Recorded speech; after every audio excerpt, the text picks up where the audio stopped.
प्यारे बच्चों, आप सब लोगों का माइंड मैथ क्लासेस में स्वागत है।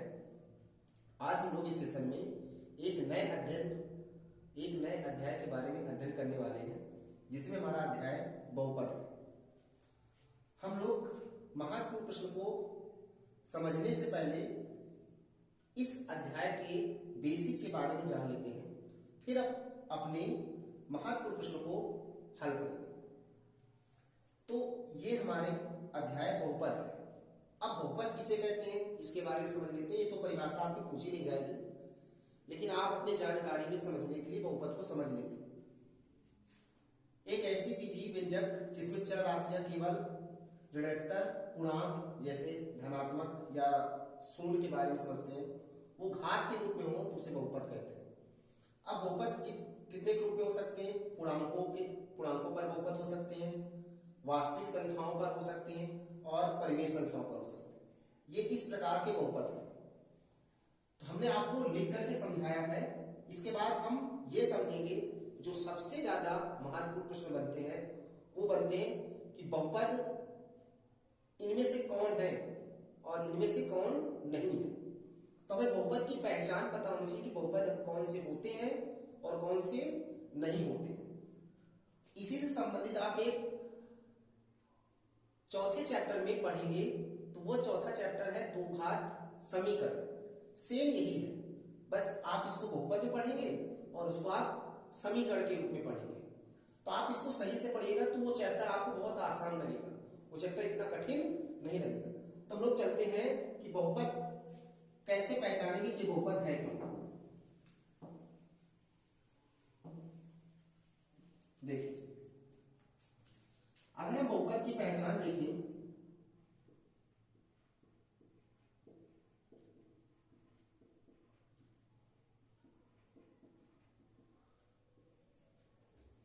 तो बहुपद की पहचान अगर हम उदाहरण के माध्यम से समझाएं,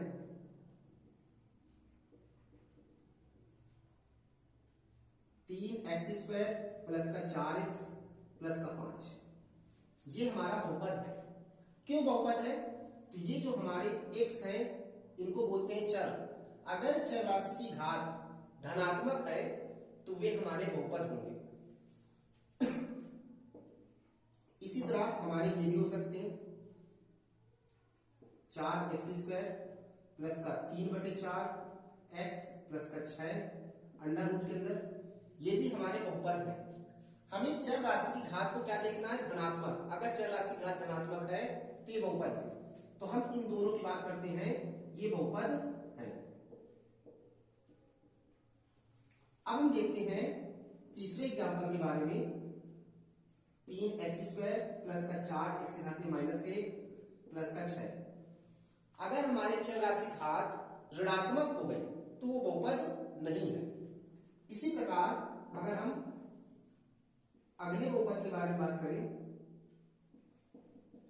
4x square plus 4 under root x plus का 8, ये एक ऐसा बहुपद है जिसमें चर राशि घात भिन्न के रूप में हो, या फिर हम कह सकते हैं करणी के रूप में हो, तो वो भी बहुपद नहीं है।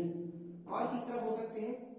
कुछ आपके इस तरह भी आ सकते हैं, 4/2x प्लस का 3/2x स्क्वायर प्लस का 8। अगर आपकी चर राशि घात हर में लिखी है, अर्थात कहने का मतलब यदि चर राशि जो है वो हर में लिखी है तो भी वो बहुपद नहीं होगा। कुछ इस प्रकार के हमारे हो सकते हैं जो बहुपद नहीं है। तो आपको पहचानना है कि इनमें से कौन से बहुपद होंगे और कौन से बहुपद नहीं है। तो आपको सीधा सीधा ये याद रखना है कि अगर चर राशि घात धनात्मक है तो वे बहुपद है, और अगर चर राशि घात धनात्मक नहीं है, अगर अर्थात कहने का मतलब ऋणात्मक है या भिन्न के रूप में है, या फिर वो चर राशि हर के रूप में या बटे के रूप में लिखी हुई है, तो वे सभी हमारी बहुपद नहीं है। इतना आपसे पूछा जाएगा कि इनमें से कौन सा बहुपद है या कौन सा बहुपद नहीं है। अब हम थोड़ा सा जानकारी के लिए समझते हैं बहुपद के प्रकार क्या क्या होते हैं। बहुपद के प्रकार,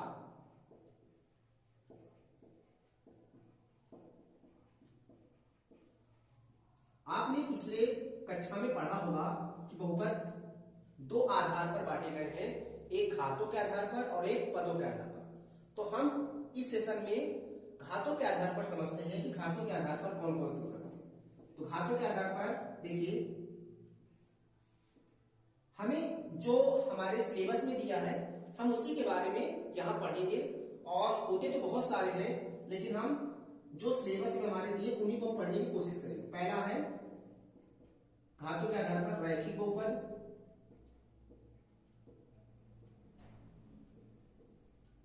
दूसरा है द्विघात बहुपद, और तीसरा है त्रिघात बहुपद। अब आप पूछेंगे कि इनके उदाहरण कैसे होते हैं, तो हम इसके सामने उदाहरण लिख दे रहे हैं। अर्थात रैखिक बहुपद किस तरह होगा, ax प्लस b के रूप में होगा, इस तरह आएंगे। द्विघात बहुपद कैसे होगा, ax स्क्वायर प्लस का bx और प्लस का c, इस तरह के होंगे। और त्रिघात बहुपद कैसे होगा, ax cube plus bx square plus cx plus d, इस रूप में। तो हमारे सिलेबस में तो तीन ही त्रिघात तक ही दिए हैं और आगे हमें बताया ही नहीं गया, इसलिए हम त्रिघात तक ही पढ़ेंगे। होते बहुत सारे, आगे आप चतुर्घात के लिए भी देख सकते हो। तो हमारे बहुपद के प्रकार तीन रूपों में देखा गया। अब अगर हम इनके प्रकार के बारे में समझ गए हैं कि हमारे तीन प्रकार के होते हैं, तो हम आगे समझने की कोशिश करेंगे कौन कौन से आगे हो सकते हैं। अब इनमें से आपसे बहुपद के जो ग्राफ है उनके बारे में पूछ सकता है कि बहुपद के ग्राफ कैसे बन सकते हैं। बहुपद के तो तीनों तरीके ग्राफ बनेंगे, तो ध्यान से देखिएगा यहां पर कैसे ग्राफ बनाएंगे। जो हमारे बोर्ड परीक्षा में प्रश्न 1 या 2 जरूर पूछते हैं। देखिए बहुपद के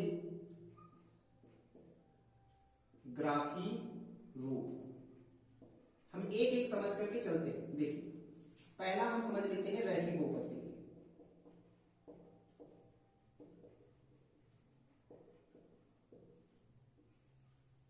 आप रैखिक बहुपद का जो ग्राफ बनाएंगे वो हमारे पास हो सकता है 2x प्लस का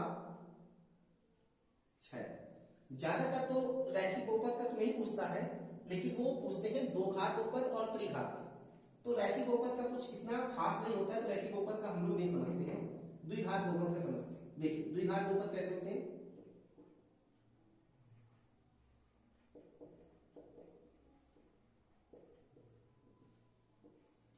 हमारे पास समीकरण क्या हो जाएगा, ओ बहुपद क्या होगा, ax स्क्वायर प्लस का bx प्लस का c। अगर हम इसका ग्राफ बनाने की कोशिश करें दो घात बहुपद का, तो कुछ इस तरह ग्राफ बनेंगे।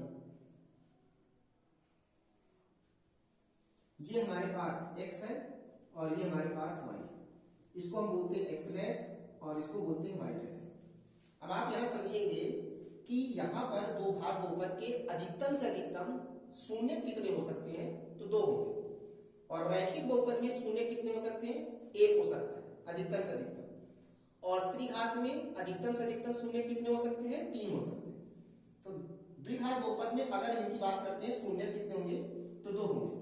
अब आपको एक ग्राफ बना के दे दिया जाएगा, एक ये ग्राफ हो सकता है,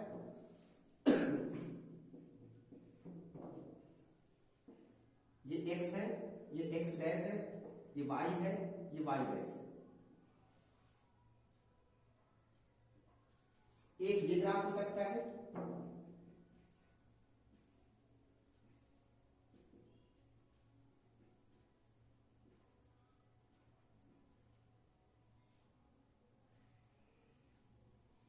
एक इस तरह ग्राफ हो सकता है,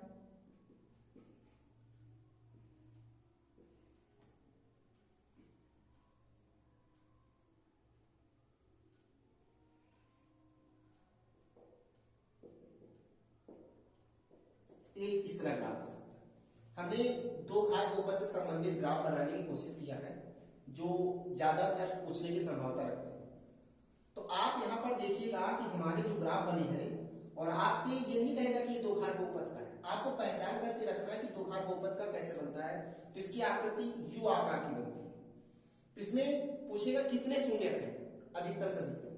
तो हमें ये देखना है कि हमारा जो बहुपद रहेगा वो किस रूप में दिया है। अगर आपको लिखा है y बराबर एफ एक्स ऐसे लिखा है, तो आपको एक्स अक्ष को कितने बार काटा है या कितने बार काट करके गया है उसको काउंट करना है। तो यहां पर एक्स अक्ष को कितने बार काटा है, 2 बार काटा और यहां पर कितने बार काटा है, 2 बार काटा है। तो इसके शून्य कितने होंगे, 2, इसके भी शून्य कितने होंगे, 2, यहां पर भी कितने काटा है, 2 बार, इसके भी शून्य कितने होंगे, 2, यहां पर भी कितने बार काटा है, 1 और ये 2, इसका भी शून्य कितना होगा, 2। यानी इन सभी का शून्य कितना होने वाला है, 2। कुछ अगर हम आपको और ग्राफ बना के दिखाएं, देखिए यहां पर अगर आपको समझाएं,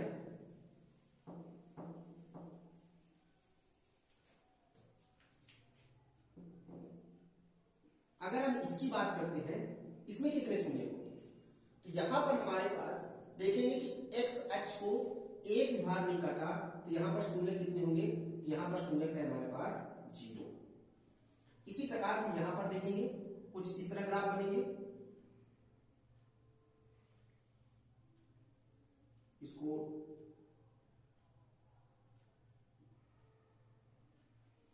यहां पर देखेंगे, यहां पर कितने बार एक्स अक्ष को छू कर गया है, तो 1 बार गया, यहां शून्य कितना होगा, 1 होगा। इसी प्रकार हम यहां पर देखेंगे कि यहां पर शून्य कितना होगा, तो हमें किस अक्ष को देखना है ये आप ध्यान करके रखिएगा। एक्स अक्ष को कितने बार काटा है, यहां पर किस अक्ष को काट रहा है, वाई अक्ष को, तो यहां पर एक्स अक्ष को एक भी बार नहीं काटा है, तो यहां पर शून्य भी क्या होगा, 0।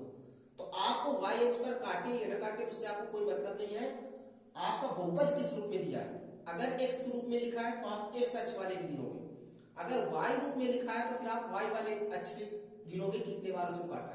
तो ये तो हो गए आपके 2 घात बहुपद। अब हम समझ लेते हैं त्रिघात बहुपद के कैसे बनेंगे।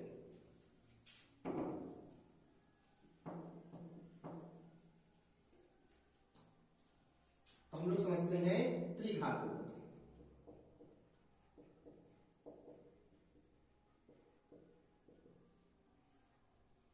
देखिए त्रिघात बहुपद का कैसे होता है, a x cube plus b x square plus c x और प्लस डी, ये होता है।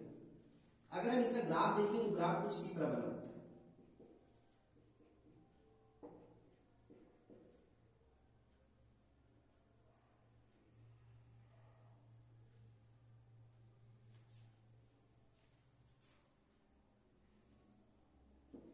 एक ये ग्राफ हो गया, एक इसको बनाने की कोशिश करते हैं।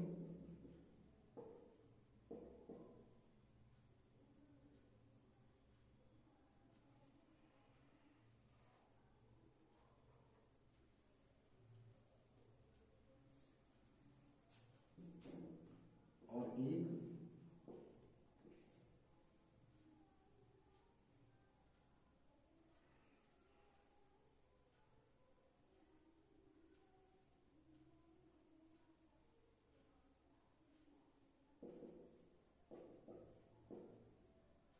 देखिए कुछ इस तरह आ सकते हैं। तो यहां पर हम इनको गिनेंगे कि एक्स अक्ष को कितने बार काटा।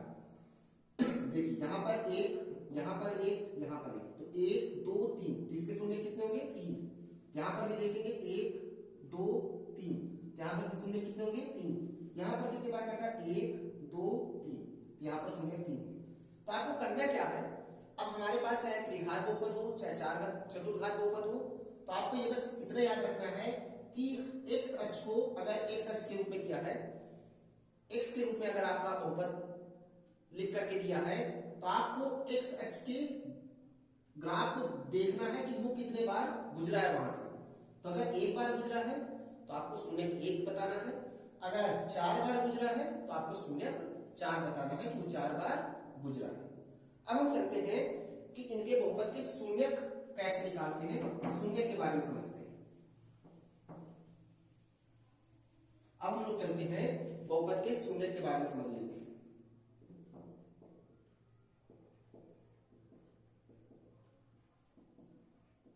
देखिए हम लोग एक एक करके समझते हैं।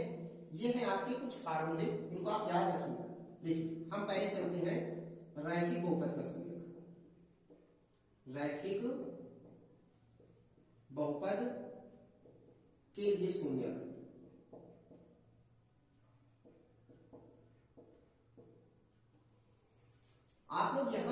बहुपद में शून्य पढ़ रहे हैं और इसके बाद जब आप समीकरण पढ़ेंगे द्विघात दो घात समीकरण में, तो वहां पर आप मूल पढ़ेंगे। यहां पर आप शून्य पढ़ रहे हैं, वहां पर आप मूल पढ़ेंगे।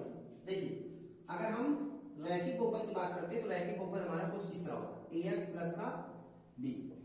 इसके लिए अगर हम शून्य की बात करें तो इसका शून्य क्या होगा, इसके शून्य निकालना हमारे लिए आसान है। ax प्लस b बराबर अगर हम 0 मान लेते हैं कि माना, तो इसके लिए क्या आ जाएगा ax बराबर माइनस का b, तो x बराबर क्या आ जाएगा माइनस का b अपान a।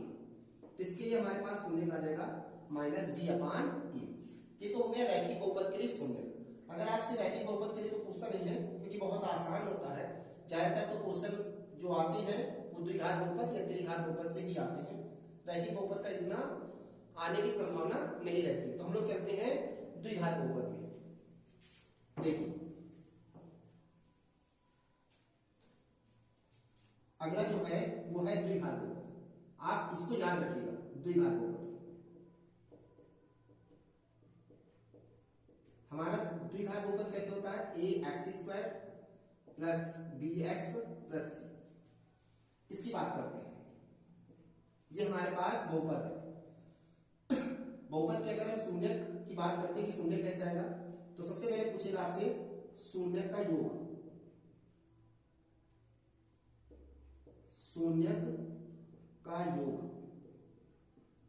तो आप ये बताइएगा माइनस एक्स का गुणांक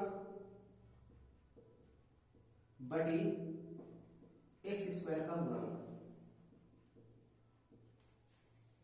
अब x का गुणांक कितना है, तो x का गुणांक यहां पर b लिखा है, तो हम लोग b लिखेंगे, किससे है माइनस से, बटे एक्स स्क्वायर गुणांक कितना है a है, तो इसलिए हमने a लिखा। तो इसका जो फार्मूला हो गया माइनस b अपान a। इसी प्रकार हम लोग शून्य का गुणनफल पूछेगा, शून्य का गुणनफल पूछेगा। तो शून्य का गुणनफल होता है अचर पद बटे एक्स स्क्वायर का गुणांक। अब अचर पद कितना हमारे पास यहाँ c और एक्स स्क्वायर गुणांक कितना हमारे पास a। आपको पहचान करके रखना है कि एक्स स्क्वायर गुणांक कितना है, एक्स का गुणांक कितना है, ये आपको आना चाहिए। तो इसका जो फार्मूला बन गया वो बन गया c अपान a। ये तो हो गया हमारे पास किसका, द्विघात बहुपद का। ये शून्य किस तरह आपको निकालना है, आपसे सवाल दे दिया जाएगा। सवाल कैसे आएंगे वो हम लोग देखेंगे बाद में। कुछ इस तरह के सवाल आएंगे 2x square plus 5x plus 6 और इसमें से कह देगा कि शून्यों का योग निकालिए और शून्यों का गुणनफल निकालिए, कुछ इस तरह आपको दे दिया। अब हम लोग चलते हैं त्रिघात बहुपद की।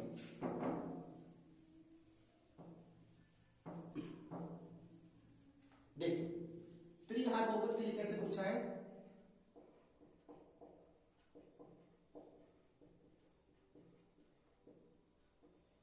तो त्रिघात बहुपद का हम लोग लिखते हैं a x cube plus b x square plus c x और प्लस क्या है डी। अगर हम इसकी बात करते हैं शून्य का योग, अब देखिए यहां पर एक हम लोग अगर शून्य मान लेते हैं, बहुत सारे आप लोगों को किताबों में लिखा होगा माना शून्य अल्फा और बीटा, तो हम लोग 2 शून्य ले लेते हैं। और अगर त्रिघात की बात आती है तो 3 शून्य ले लेते हैं, अल्फा बीटा गामा। तो अगर आपको मान करके चलना है तो आप मान करके लिख सकते हैं, नहीं तो आप इनको परिभाषित रूप में अगर याद रखना है तो आप परिभाषित रूप में याद रखिएगा, जैसे आपको समझ में आते हैं वैसा आप इनको याद रखिएगा। हमारे हिसाब से आप इनको परिभाषित रूप में याद रखेंगे तो ज्यादा आपको समझ में आएगा। तो शून्य का योग यहां पर हम दोनों समझाई दे रहे हैं। देखिए यहां पर मान लेते हैं कि माना 3 शून्य कौन कौन से, अल्फा बीटा गामा। अगर हम शून्य का योग बात करते हैं, शून्य का योग क्या होगा माइनस एक्स स्क्वायर का गुणांक बटे एक्स क्यूब का गुणांक। अब देखिए एक्स स्क्वायर का गुणांक क्या होगा, एक्स स्क्वायर गुणा क्या है बी, तो हमने यहाँ बी लिखा, कैसे इसको लगाएंगे माइनस बटे एक्स क्यूब का गुणा कितना हमारे पास ए, तो यहाँ पर ए लिखिए, तो माइनस बी बटे ए हो गया। अगर हम इसको संकेत रूप में लिखना चाहते हैं तो आप इनको संकेत रूप में लिख सकते हैं, कैसे, या करके alpha plus beta plus gamma, तीन शून्य थे, तीनों का योग करना है तो आप इनको योग करके लिख सकते हैं माइनस बी अपान ए। आपको अगर इस तरह लिखना है, इस तरह याद रखना है तो आप इस तरह याद रखिए। सेम द्विघात बहुपद में भी आप इसी तरह कर सकते हैं, वहां दो शून्य है तो वहां आप दो शून्य लेकर के समझ सकते हैं। अब हम बात करते हैं शून्यक के गुणनफल का योग, शून्य के गुणनफल का योग वो क्या होता है, x का गुणांक बटे एक्स स्क्वायर का गुणांक। अब देखिए x का गुणांक कितना है हमारे पास c है और x क्यूब है, x क्यूब का गुणांक कितना हमारे पास a है, तो यहां पर हम a लिखेंगे। अगर हम इसको संकेत रूप में लिखना चाहते हैं तो संकेत रूप में क्या हो जाएगा, शून्य के गुणनफल, तो शून्य के गुणनफल क्या हो जाएंगे alpha beta plus beta gamma plus gamma alpha बराबर क्या हो जाएगा c बटे a हो जाएगा, ये हो जाएगा। अब हम बात करते हैं इसमें एक और फार्मूला हो जाएगा, वो होगा शून्यकों का गुणनफल। इसको आप लोगों ने नोट कर लिया होगा, देखते हैं। देखिए अगर हम तीसरे यहां फार्मूले की बात करते हैं इसी में, क्योंकि इसमें तीन फार्मूले आएंगे, क्या हो जाएगा शून्यक के गुणनफल, शून्य के गुणनफल क्या होंगे माइनस अचर पद बटे एक्स क्यूब का गुणांक। तो अचर पद क्या है d है, तो यहां माइनस से d लिखेंगे, एक्स क्यूब का गुणांक क्या है a है, तो हमने a लिखा, तो क्या हो गया इसका फार्मूला माइनस d बटे a हो गया। अगर आप इसको संकेत में लिखना चाहते हैं तो संकेत में लिख सकते हैं, या करके alpha into beta into gamma बराबर माइनस d बटे a। ये तो हमारे फार्मूले हो गए जिस आधार पर आपसे शून्य पूछेगा, जिस बहुपद का शून्य निकालने के लिए कहेगा उसी आधार पर आप इनके शून्य